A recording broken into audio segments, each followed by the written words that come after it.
Fala, meu José aqui. Segunda aula dessa sequência. Gestão de eventos esportivos.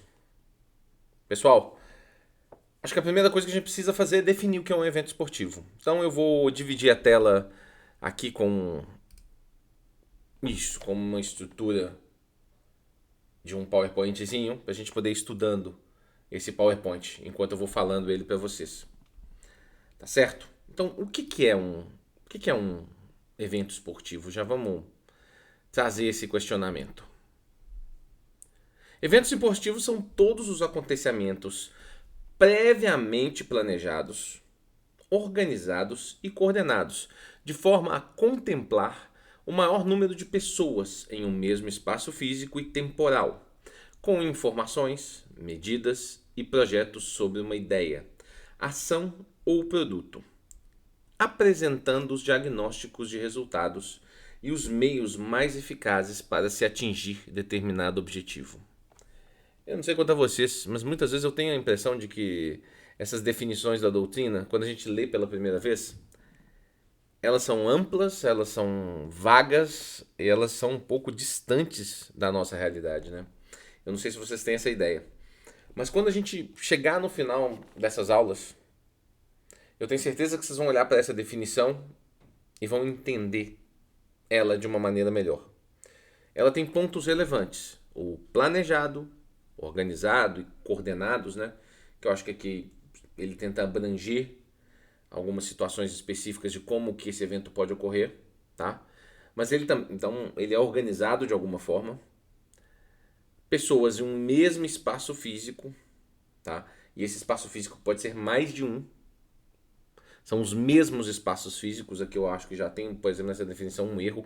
Por exemplo, o Campeonato Brasileiro de Futebol.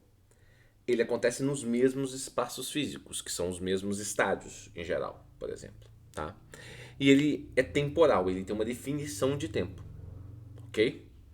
Então, os mesmos espaços físicos, a temporalidade e a organização são características que nós vamos ver em todos os eventos esportivos. E o ponto muito relevante, que é apresentando diagnósticos de resultados. Ok? Muita gente acha que o evento esportivo ele termina na hora que a gente faz a última luta do campeonato. Terminou, entregou a medalha, entregou o troféu dos clubes, por exemplo, participantes. Ali terminou o campeonato. Não. Acho que esse talvez seja o maior erro que as pessoas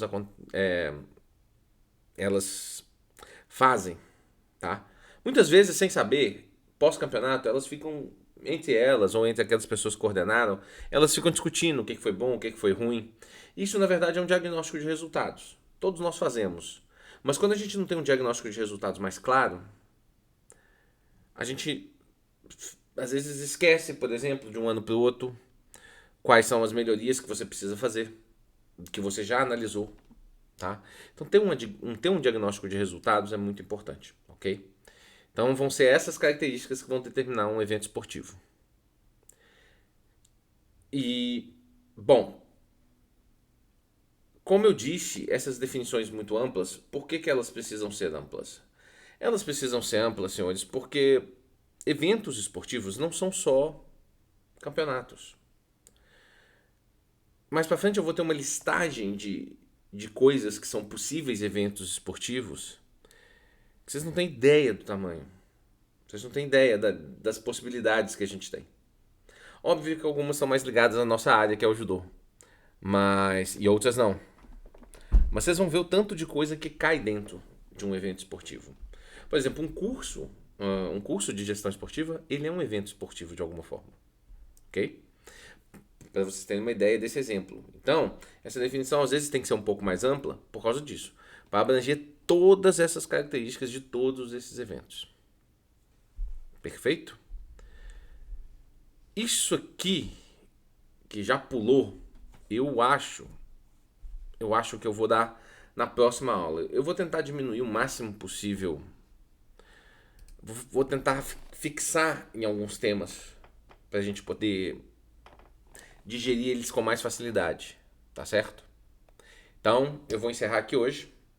Aulas curtas, aulas pequenas, para ficar bem fácil de vocês absorverem. Próxima aula tem mais. Abraço a todos.